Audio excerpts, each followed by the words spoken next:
What's up, everyone? Welcome to another edition of Philly Sports from the Mighty Kingdom. I was going to film this video on the weekend, but you know, best laid plans, right?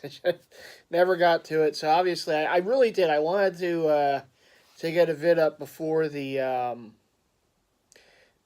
start of the series for the Sixers and the Celtics in the second round, but just never got to it. Obviously, the Sixers did take care of Miami in five in the first round, and they play Boston. Of course, beats Milwaukee in Game 7 in Boston over the weekend on Saturday night, and then of course, the series starts uh, between the two old rivals last night, and obviously, it doesn't go the Sixers' way. They fall in Game 1, and um, I'm not going to totally blame the loss on the layoff that the Sixers had. Obviously, the Sixers had 6 days off heading into the series. Boston had just played Saturday night, so they, of course, were a little more game ready, if you will. But and it would be easy just to blame it on that. But listen, the Sixers just didn't play well. Period. End of story. Yes, they missed shots, and they had some good looks, and they had some open looks, and they weren't hitting them. And maybe in a way you can kind of attribute that to the layoff, but you still got to make your shots when they're there to be made. I mean, your NBA players. I'm not saying you're going to make every shot. No team makes every shot, even though the Celtics look like they did last night. You're not going to make every shot, but if you're playing in the NBA, there's certain shots you got to make, and if you're open, you got to make your shots. Um, it was one of those games, very reminiscent of Game 2, where the Sixers lost at home to the Heat, where the Heat were making a lot of shots, particularly from beyond, and the Sixers were not. And even though the Sixers had a pretty good fourth quarter and a push there at the end to nearly steal that one, obviously they couldn't. At the time, it tied the series at a game. They went to Miami. They won. Of course, we all know the rest. Won the next three games and advanced to the second round. So I'm not gonna tell you that last night won or lost the series for the Sixers. Obviously, it was a tough one. Obviously, you come out and again just not hitting shots, not hitting open looks, good looks. But it wasn't just the offense that let them down; it was the defense too. When you talk about the Boston Celtics, playing obviously almost the next series right away after they ended their last series. Jaylen Brown, obviously doesn't play with the hamstring injury. He sustained a hamstring injury in Game 7 against Milwaukee. He doesn't play in Game 1. And I don't know if, in a way, sometimes maybe you get a little too comfortable. Maybe you get a little. It's like the Sixers, the way they dispatched the Heat, and they had to go almost a week with all these networks and all the press and the fans, obviously, throwing bouquets at them. And some national media saying this is the team to beat in the Eastern Conference to get to the finals. Look, this is a young team, and they're very impressionable. They're making some of these guys are playing in the playoffs for the first time. So yeah, I mean, you're hearing all that outside noise, and then obviously the Celtics just play a tough 7 game series. Jaylen Brown isn't going to play in Game 1. I don't know. I'm not going to say they overlooked it, but it's almost like the way they played last night. It just felt like it almost felt like they thought they could just stroll into the garden and just the Celtics aren't even going to show up. And I mean, look, this is the playoffs. This is the second round of the playoffs. This is the semifinals, if you will, for the Eastern Conference. And Boston has the home court, so obviously they're going to show up. This is a well coached team. They have good players. I know they weren't without Jaylen Brown. Obviously, Kyrie. They haven't had Hayward all year, of course. He goes down Game 1 in the regular season. But this is still a team that has a lot of pride, and this is still a team that plays well, and they're well coached by Coach Stevens. This is a team that, if you give them opportunities the way the Sixers gave uh, uh, them last night, they're going to beat you. And whether it's Rozier or Tatum or Horford or pick your poison, with that team, they're going to make their shots if you give them shots to make. The Sixers, one of the reasons why this team has won 52 games in the regular season, and one of the reasons why they beat the Heat in 5 games after losing game two, is one of the calling cards of this team is their defense. This is, despite what you saw last night, uh, uh, this is a very good defensive team, particularly when they have Joel Embiid in the lineup. This is a very good defensive team, and we didn't see that last night. Last night, you saw the Celtics basically getting anything they wanted on offense. The defensive rotation just wasn't there, and at times the Sixers lost. I know Al Horford is a good stretch five in this league. He can go inside. He can beat you outside. Um, and sorry, I just have the Phillies game on right now. It's a 1-1 game in the seventh. I know they have some matchup issues. Obviously, when you look at Joel Embiid, who's a very good rim protector, has to go outside a bit to cover Horford. That's going to be an issue. But now the onus now becomes on the other guys to not allow these Celtics players to just drive and have free will to the hoop.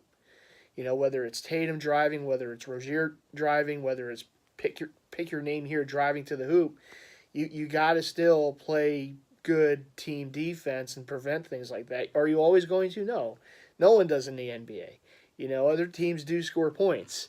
But you have to have that mindset. You have to have that mentality of playing that good team defense, which this team has done through great stretches of the season. This is one of the reasons why they won 16 games in a row to end the season. This is why they beat the Heat in 5 games, because after they lost game 2, and they had a bit of a poor defensive, game in that game, and obviously the Heat just made every shot, it seemed. But Dwayne Wade, turned the hands of time back for that game. But then what did you see the rest of the series? The Sixers clamped down on defense, and it's one of the big reasons why they were able to win games 3 and 4 in Miami. They played really well defensively, and yeah, they made some shots. And even on the nights where they weren't shooting at a great level, they were still, playing good defense, getting some turnovers, making it difficult on the Heat, to score points. Now I will say this: the Celtics are a better offensive team than the Heat. They have more weapons than the Heat do. Rozier is a very good young player. Tatum is a very good young player. Horford is a good veteran. And the list goes on and on. Morris and Brown, when he comes in, this is a good offense. And yeah, they don't have Kyrie, and they haven't had Hayward all year, but this is a very good offense. They move the ball around very well, like the Sixers do. They get open shots, and when they're not getting open shots, they're driving the hole. They're aggressive. This is a good. It's a well coached team. It's a good team, but I will say this: with all that said, the Sixers in this series are the better team. And in a 7-game series, more times than not, the better team's going to win. And it's not a knock on the Celtics or anything like that. It's fact. That is how it usually goes. Now, are there exceptions? Absolutely. But if you put the Sixers roster against the Celtics roster, man to man, the Sixers are the better team. And I know Boston has the home court, and part of that is because of how they played at the beginning of the season. Got all those wins early in the year. Second half of the season, particularly after Kyrie goes down, they've been kind of hit or miss. They haven't been a great road team all year, and that was evident in the last series where they went 0-3 on the road in the playoffs. They did go 4-0, now 5-0 at home in the playoffs. But this is a kind of a Jekyll and Hyde team. The Sixers are a better team, despite what we saw last night. The Sixers, the better team, normally wins a 7-game series. And now the onus is on the Sixers to come out and win game 2. Because I said before the series, and I didn't have this on film, but my thought was that I felt the Sixers could win this series in 6 games. Okay? And to do that, obviously, you want to get the split in the first 2 games in Boston. Now they lost game 1, so now it's on them to win game 2, get it even, coming back to Philly where we know the crowd's going to be there. You know that place is going to be, raucous at Wells Fargo Center, and the Celtics are not a good road team. And now, does it mean that the Sixers can just walk in and expect to win games 3 and 4? No, they got to play. But the fact is, and this is fact, that the Celtics are not a great road team. Even in the playoffs, they're, like I said, 0-3 in the playoffs against Milwaukee, and the Sixers are a better team than the Bucks. So, and I no disrespect to Milwaukee, but I do believe this is a little better home court advantage than what they have in Milwaukee. Sixers should take care of home court, in this series, and if they can do that and win game 2. Best case scenario, they win the next 2 after that. They hold home court, win games 3 and 4. Maybe you lose game 5 in Boston and then come back here and close it out in game 6. That's just how I see it kind of going down. Look, they were embarrassed last night. They were embarrassed, no doubt about it. The Celtics, to their credit, tipped the hat. They had a great game plan. They came out and executed, and they hit more shots than they're going to hit. Okay, it's like what I said after that game 2 against the Heat. I don't expect. At that time I said, don't expect the Heat to shoot like this the rest of the series. And at game 2 of that series, the Sixers had a horrible shooting performance like they did last night. And I said after that game, not only don't I expect the Heat to shoot as good as they did, as lights out that they did, I don't expect the Sixers to shoot as lights on, if you will, as they did in that game. And sure enough, it evened out, as the series went on. I don't expect the Celtics to shoot the way they did last night. And part of that is because I do believe I almost said the Eagles. I do believe the Sixers will play better defensively, particularly on Thursday night in Game 2, to limit the good looks that the Celtics got in Game 1. And it's just law of averages. I mean, you're not going to shoot the way the Celtics did in Game 1. You're just not. And if they do, we're in real trouble. But I don't expect they will, and I don't expect the Sixers will come out and shoot as poorly as they did in Game 1, particularly if they have those looks that they got. Look, they got their good looks. I mean, the ball moved around well. They just did not execute on the offense. They didn't hit their shots that were there to be hit. And you do credit Boston, too. They played well defensively, but there were still opportunities there to make shots that normally this team makes.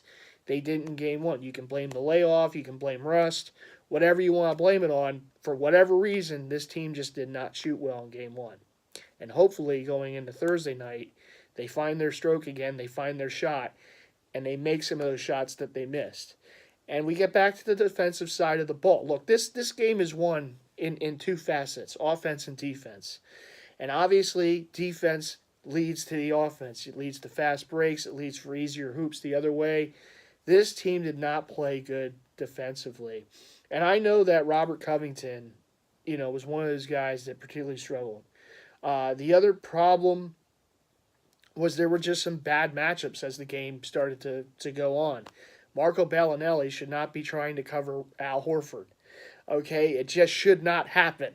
Like I said, Covington did not have a good game defensively. Ben Simmons didn't have a great game defensively. I think he turned the ball over like 7 times too on offense. Again, it was just one of those weird games, one of those kind of out of character games. And maybe you can blame some of that on the rust and the layoff, whatever. I'm not going to make excuses. Okay, I'm going to say this team just didn't perform last night. They didn't. They didn't perform offensively. They didn't perform defensively. And because of that, the Celtics take Game 1. And to their credit, they played as well as you can play, probably played above their heads, with some of those shots they were making. I mean, even that the Baines hits 2 threes. I mean, come on now. That's when you know. This can't keep up this way, right? No, and they did. And like I said, they have good players. This is a good team. I think some Sixer fans overlooked them a little bit, particularly after the Sixers won the first series in 5. So, this is easy. Well, it's called a series for a reason, and now you're in the second round. Competition gets a little up, teams get a little up. It's a battle. It's a war of attrition at times, and like I said, and I do feel confident in this, despite how that game went down last night. The Sixers, to me, are still the better team in this series, and they should win this series if they can do the things that they have done to get the 52 wins they got this season, to beat the Heat in 5 games, play their game, make their shots, and defend. It's been one of the calling cards of this team all year long. Got to play better defense. And to a man, they said that after the game. Joel Embiid was particularly upset after the game. And to his credit, in a way, he called out his teammates. Said, hey, this isn't us. We got to be us in game 2. So obviously disappointing performance last night, but I'm still confident. I still feel that this team certainly has what it takes to get past Boston and exercise some ghosts of the past in doing so and move on. But again, got to play better on the defensive side of the ball for sure. Boston's no joke. They got some good players on offensively that can put up points as we saw last night. And Jaylen Brown's another one when he comes in. I don't know if how 100% he's going to be with the hamstring, but he's in there. He's got some offensive game, so you got to account for that. You gotta match what the Celtics bring, and for Coach Brown, he's got to match what Coach Stevens doing on the other side. He's a good coach. He's a real good coach, Coach Stevens.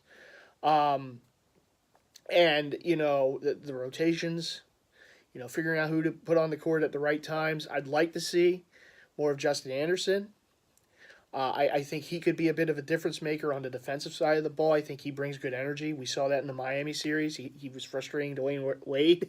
When you can frustrate a future Hall of Famer, you're doing pretty good. So I'd like to see Justin Anderson on the court a little more, and he has some offensive game too.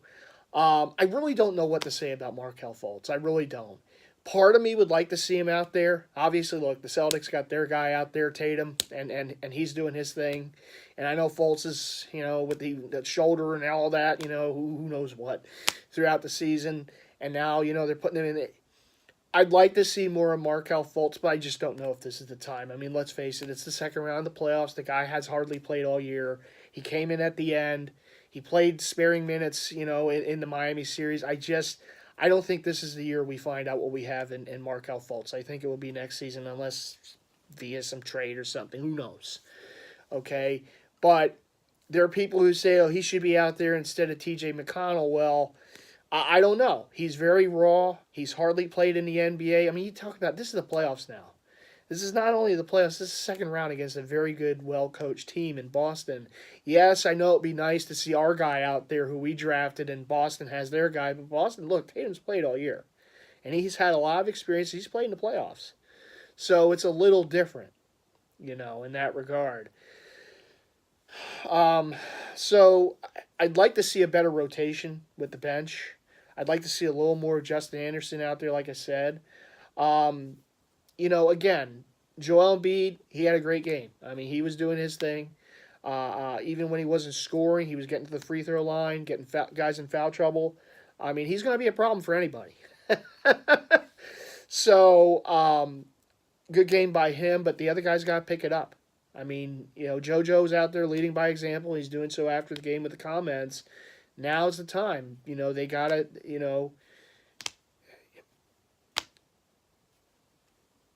do what they preach, basically, and make the necessary adjustments, come out the next game, shoot better, defend better, get back to Sixers basketball, get back to what got them to this round in an easy fashion versus the Miami Heat and winning 52 games, 16 games in a row to end the season.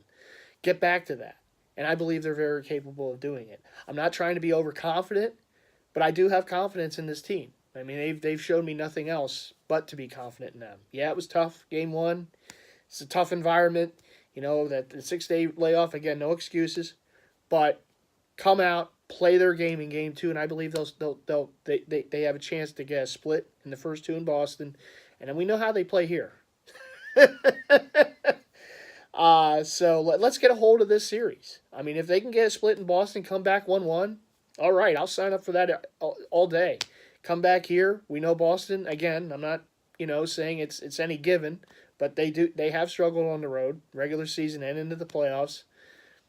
This is a tough environment to play, and these Sixer fans make it tough, and the team makes it tough, obviously too.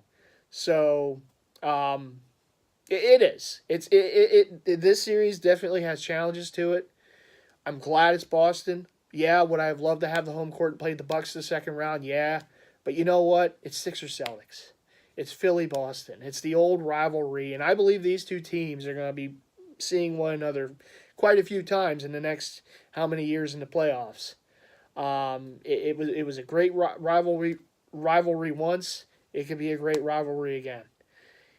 So disappointing game one, but I do feel confident this team can take game two, and then we'll see what happens when the series shifts to Philly for games 3 and 4.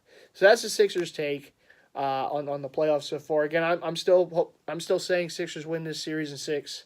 If they have to do it in 7, I'd rather they didn't, because game 7 in Boston would be scary. But we'll see. You take it as it comes. It's a series. Ebbs and flows. So let's get game 2. See, I got my playoff shirt here. So, anyhow, that's the Sixers side of things. The Phillies, yeah, it certainly was a rough week. They go down to the Diamondbacks, 2 out of 3 at home. Diamondbacks don't seem to lose any series this year so far, but they go down to the Diamondbacks, 2 out of 3, and then they lose to the Braves again, 2 out of 3. And the Braves, I mean, for whatever reason, it's just one of those things. Every year is its own animal. Last year, even in a poor season for the Phillies, they took care of the Braves. So this season, it's the Braves doing it the other way around. And I mean, the Phillies are now, what are they, 3-6 or something like that versus the Braves. I think they've lost 2 of 3 each series so far, and this one was the first home series. And that Sunday game was an absolute disaster. 10-1, I believe, was the final. And Vince Velasquez, I mean, hey, I gave him some props in my last vid. That was short-lived. I know, I think I heard Eichhoff might be coming off the DL at some point. Boy, that can't come soon enough. I mean, Vince Velasquez, every start is just one of those. Can he even get out of the second inning? Can he even get out of the third inning? And when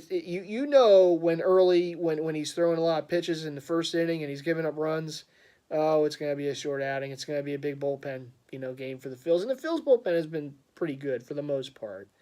But boy, it just, I don't know what to tell you. People were saying put him in the bullpen. I don't know if he's going to be much better in the bullpen. I mean, I really don't know. I mean, you talk about a guy can't even get out of the first inning, at times. So, I don't know, bullpen, he comes in for an inning. I don't know. Situation guy, I have no idea. And the shame of it is he does have stuff to get, batters out. But he's just way too inconsistent in the strike zone. He gives up a lot of hits. He gives up runs. He gives up home runs. His whole thing this offseason was he said he doesn't want to be afraid to pitch to contact. And that's one of the problems that he said he's had over the years. He's pitching to contact, all right. The problem is the contact is leading to runs.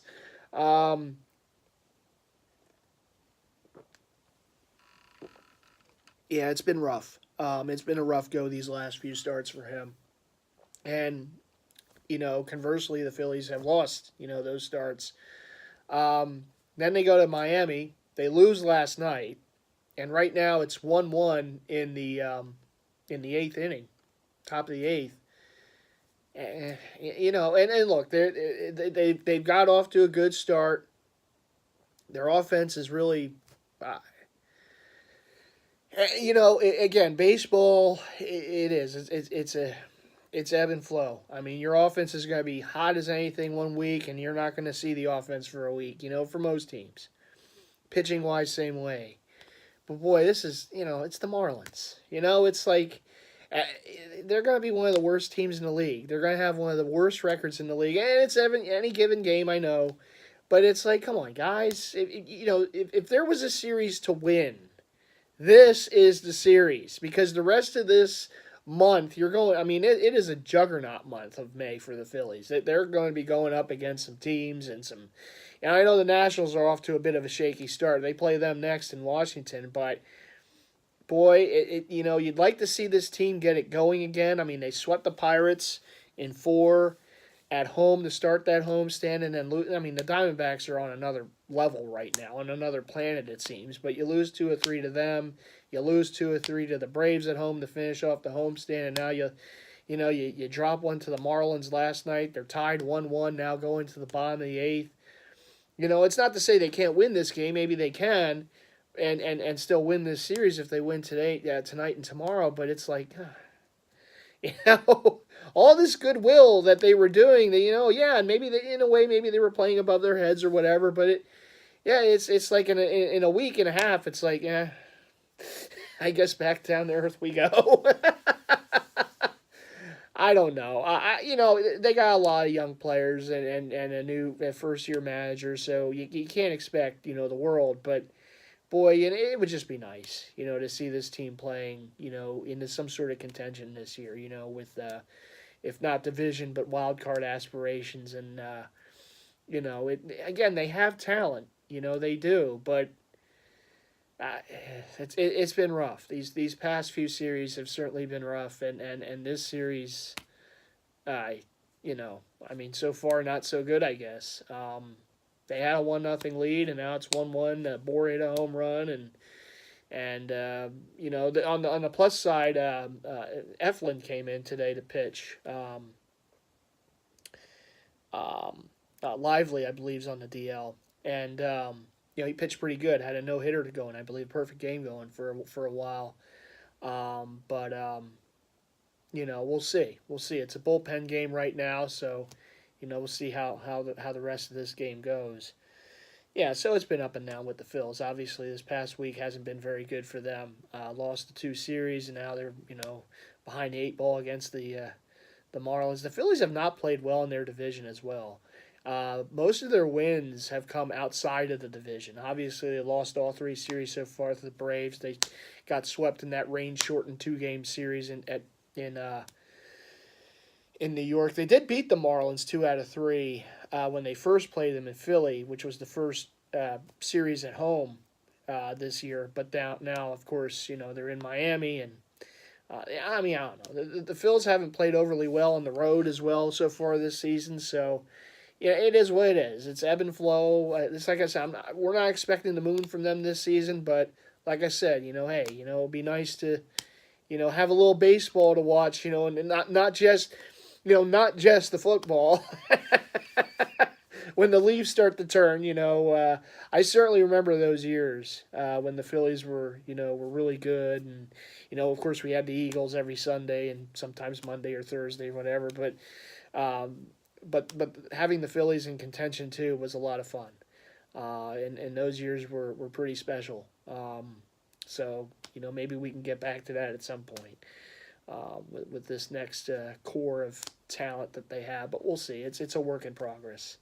It is, but they have played better. This past week withstanding out of the chute. So we'll see how it goes. I see Adam Morgan coming into the game now. So.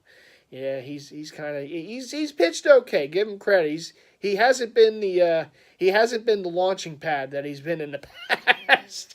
It used to be when he would come in games, it would be, hey, okay, here comes a souvenir for the fans. Here comes the home runs.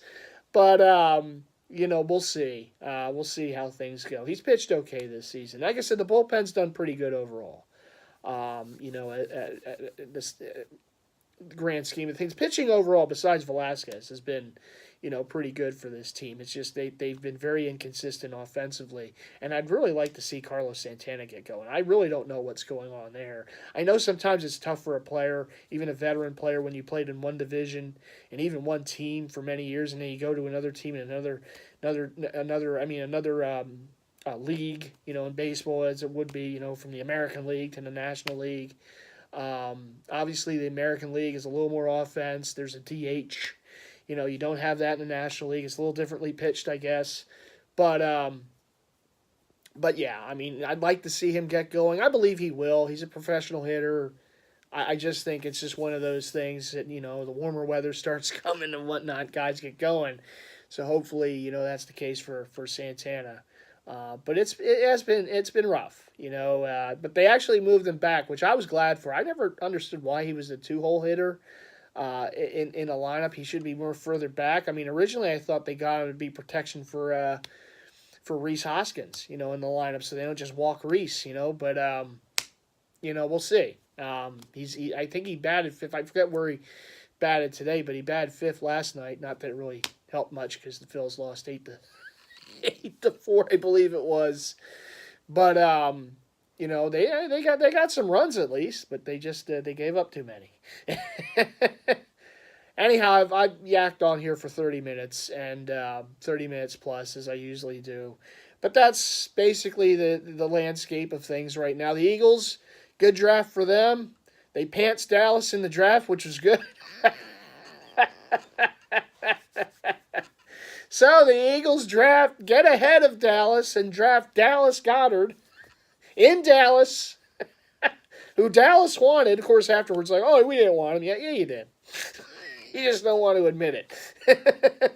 Jason Witten retires, and Dallas needed a tight end. The Eagles jumped ahead. And David Akers, for all due respect to kickers out there, when they announced David Akers would be the guy announcing the Eagles pick, I did kind of go, yeah, okay, all right. Hey, David gave us great years here.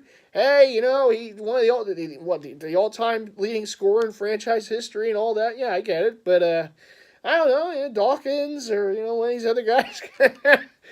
But David did a great job, and giving it to Dallas and reminding them that, yeah, because the Dallas fans out there, if they might be watching, the Dallas fans out there gave it to us quite often about, what we didn't have. So now that we do, and as Mr. Akers very appropriately put it, the last time the Cowboys won a Super Bowl, the draft picks weren't born. Very great job by David and a great job by the Eagles in the draft. I think they got some pretty good players. Dallas Goedert, of course, they traded out of the first round, where, of course, they had pick number 32 because, you know. You know why. They get him. They actually move up. They had pick 52, which was interesting because they won Super Bowl 52, and they got the 52nd pick. But they moved up, I believe it was at the 49, to draft Dallas Goedert out of South Dakota. So now we got the Dakotas covered. Okay, if any team has the Dakotas covered, it's the Eagles. Okay, with Wentz and Goddard, we're good. We're good on both Dakotas. Okay, we're Dakota's team. Dallas can be America's team while they were Dakota's team. So anyhow, no, I think they did a really good job, and I know I usually save the Eagles for the season of the fan series, which I hope to get going again by late August. When we get right coming up on the season as the defending champions. But I was happy with what they did in the draft. I think they got some nice depth there in different areas, and obviously tight end. When you lose two good tight ends that they did in of course Brent Selleck, who was an Eagle for many many years, and Mr. Philly special Trey Burton. You have to replace them. I know they got Rodgers, from the Packers as a free agent, but you needed someone else. And you know what? Some said Goddard was the best tight end in the draft overall. And I know there were some pretty other good tight ends in the draft, but some people said he was the top tight end in this draft. And you know what? He was a pretty. I can't profess that I saw many South Dakota games, but from the footage, from the film, he looks pretty darn good. And you can never have too many weapons, and you have that number 11. All due respect to Nick Foles, but he's the Super Bowl MVP, and we'll always be thankful for that, there, Nick. But Carson, when he's back, he's back, and it's nice to have weapons to throw to, whether it's Foles or Wentz, whoever starts the season, to have all these different weapons, and it's always a great thing to have. And tight ends, I mean, hey, when you have tight ends going, It makes your offense that much more difficult to stop and explosive. I do want to say this, and I do not speak praise on Dallas, although now I may have to with Dallas Goddard. Okay, and I love the fact Philly fans wanted him to change the name to Philly. But I will say this in closing here. I know Jason Witten retired, supposedly.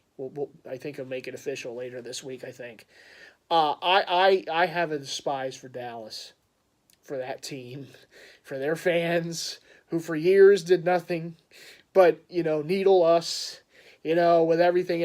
And it is the team in professional sports that I hate the most. It's the rivalry that it always gets me going, okay? But I will say this. I know talent when I see it. And I respect players who play the game the right way. Players who, if they played for the Eagles, would be my favorite player on the team. And let me tell you something. Jason Witten, for all the years that he played, he did nothing but be a pro. He played the game the right way. He was a warrior. He was a leader. He's the type of player that this town respects. Yeah, we booed him for all those years. And look, you wear the star, you're going to get booed in this town. But I respect him. And I respect how he played the game. If he was an Eagle, there would be more 82 jerseys in the stands because that is the type of player that we love around here. And that's the player that played with heart and emotion throughout his whole career. Never got to a Super Bowl. It's all right. Never played on the biggest stage. But he played every game like it was his last. He played every game with a purpose. And I definitely respect him for that. And I respect the hell out of him as a player. Future Hall of Famer, first ballot Hall of Famer, I would imagine. Did so much for that, for his time in the NFL. He made the most of it. And as an Eagles fan, as a diehard Eagles fan, I always knew we were in trouble when Dallas got into the red zone because number 82 was on the field. And he killed the Eagles over the years. So I'm glad to see him retired and gone. But at the same time, I respect him. And I respect what he did for his years. Even though it was on a team that I can't stand. I still, as a fan, of my beloved Eagles, my beloved Birds, I respect what he did. And I respect how he played the game because he played it the right way. He's a model for all young players out there. That's what you want to be like, is players like him throughout their career. Be a professional, be a pro, be a leader, and lead by example. And that's exactly what he did. So I definitely respect him for that. But yeah, the star, I just... but I just wanted to end with that. I'm glad he's retired. We don't have to worry about him anymore. Don't have to worry about how the Eagles going to cover number 82. But yeah, I just wanted to say that. It's not very often that I praise a player who has the stars on the helmets, on the helmet, I should say. But he's one guy that I feel I could. And particularly now that he's retired, we don't have to play him. But anyhow, as I say this right now, the Phillies are still tied 1-1 in the top of the ninth now. Runner on second with runner. Speaking of Mr. Santana, excuse me, he actually doubled there. He's on second, but Maikel Franco just flied out, and now Mr. Kingery is coming up, one of my favorite players. So hopefully Scott can get Santana home and give the Phils the lead again. And then Hector Neris can close it out in the ninth, and we can get a win and hopefully win the series tomorrow evening. All right, everyone. Well, as always, thanks for watching. Let's go Phillies tonight and tomorrow, of course, in Miami and then in Washington for a weekend series against the Nationals. First time they're playing them this season. And, of course, let's go Sixers. Let's even up the series on Thursday night. And then you know where this series is coming. It's coming here for games 3 and 4, and hopefully we can get that lead in the series. Got to play better. Got to play better on offense and particularly on defense. It's the name of the game, boys. Let's do it. All right, Sixers, let's go. 10-9-8 76ers. Get that series tied up. Come back home. Take care of business at home. And let's go Phillies, as I said before. And I guess that's about it. Let's go Soul. Let's go Union. And let's go Philadelphia. Philadelphia. It used to be the Philadelphia Phantoms. Now they're the Lehigh Valley Phantoms, of course. Let's go Lehigh Valley Phantoms in the second round. Of course, the Flyers minor league affiliate. The second round of the Calder Cup playoffs. That's right. Rally in the Valley. Lehigh Valley Phantoms. All right, go get them, boys. All right, everyone. Thanks for watching as always, and I will see you all in the next vid. I hope to have the next vid up by this weekend. Hopefully. Fingers crossed. You never know. Sometime. So I'll see you then.